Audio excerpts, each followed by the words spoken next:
જલધારી ને શિવલિંગ, માતા દેવી બિંદુ રૂપા, નાદ રૂપા જગસ્વી પિતા, એ સજોડે નિરાકાર સ્વરૂપ છે. બધા દેવની એક જ પ્રદક્ષિણા થાય, કારણ એક જ દેવ હોય. અને અહીંયા બે દેવ છે, શિવ અને ભવાની. આમ જાઓ ત્યારે લિંગની પ્રદક્ષિણા થાય અને પાછા આવો જલધારી પ્રદક્ષિણા. આમ જાઓ ત્યારે લિંગની પ્રદક્ષિણા થાય, આમ આવો ત્યારે જલધારીની પ્રદક્ષિણા. યાની શિવાલયમાં ડબલ પ્રદક્ષિણા થાય. મહા ઉર્જા શિવ અને ભવાની બેયની ઉર્જાને ગ્રહણ કરવાનો માર્ગ, બેના પાવરને ગ્રહણ કરવાનો માર્ગ એ પ્રદક્ષિણા છે.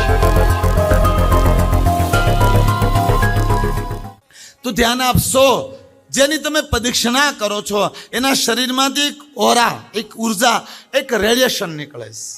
જી હા, એટલા માટે શિવલિંગની પ્રદક્ષિણામાં ડબલ ઉર્જા છે. એક આમ કરીને આમ જાઓ ત્યારે ભગવાન શિવજીને છે, અને એક આમ કરીને આમ આવો ત્યારે મા ભવાનીને છે.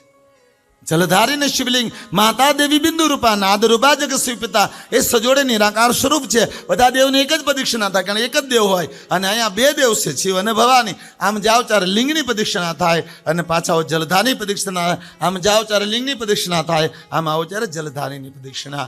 યાની શિવાલયમાં ડબલ પ્રદક્ષિણા થાય. મહા ઉર્જા શિવ અને ભવાની બેયની ઉર્જાને ગ્રહણ કરવાનો માર્ગ, બેના પાવરને ગ્રહણ કરવાનો માર્ગ એ પ્રદક્ષિણા છે. મહા ઉર્જાનો આવિર્ભાવ છે. જો તમારે, આપણે ત્યાં 5 વ્યક્તિની પ્રદક્ષિણા કરવાનું વિધિ વિધાન છે.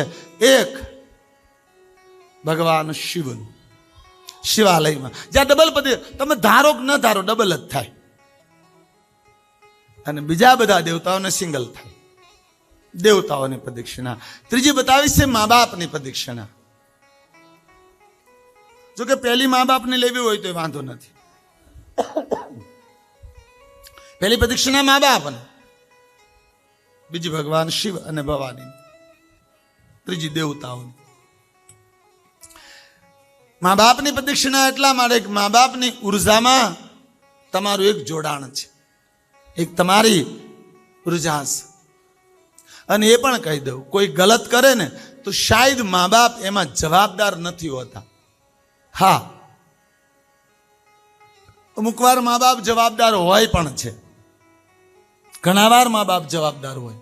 પણ સંતાન અપરાધ કરે, એ અપરાધ કરે એમાં મા બાપ જવાબદાર હોય કે ન હોય, હોય પણ ન હોય, પણ એને સજા મળે ને એમાં મા બાપ જવાબદાર હોય જ. કારણ કે સજા મા બાપને જ મળે, સંતાનોને ન મળે. કારણ કે સંતાનોને કોઈ ટોર્ચર થાય, હાનિ થાય તો મા બાપને આ સ્વાભાવિક થવાની છે, એમાં કઈ સવાલ નથી. અપરાધમાં સંતાનની મા બાપ જવાબદાર ન હોય, હોય પણ બેમાં આપણે અનસોલ રાખીએ કે ભાઈ હોય તો જવાબદાર ન પણ હોય.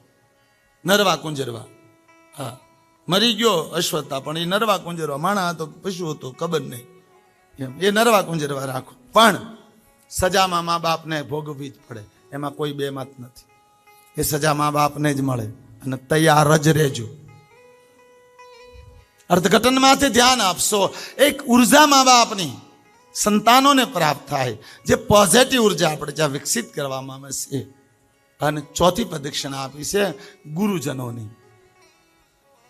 આપણા ગુરુદેવ હોય, પછી ગુરુમાં બ્રાહ્મણ લઈ લો, રાજા લઈ લો, સજ્જન માણા લઈ લો, કોઈ વડીલ લઈ લો, કોઈ આદર્શીલ વ્યક્તિ લઈ લો. એટલા માટે કે એની પ્રદક્ષિણા તમે, આપણે કાલ નહીં જોયું તમે, અરે વર્ષા જે 5 અપસરાઓ હતી, એ 5 અપસરાઓને અર્જુન જે મગરથી શ્રાપ મુક્ત કરી, એ 5 અપસરાઓએ અર્જુનને 5 પ્રદક્ષિણા કરી. વાંચજો, ઇતિહાસ ગવાહ છે. 5 પ્રદક્ષિણા કરી અને જતી રહીશ.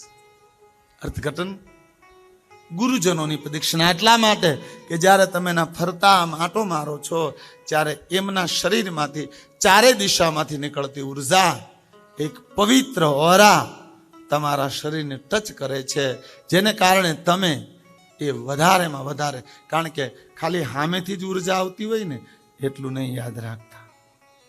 અને ચારે ચાર દિશાની ઉર્જા એક સમાન નથી.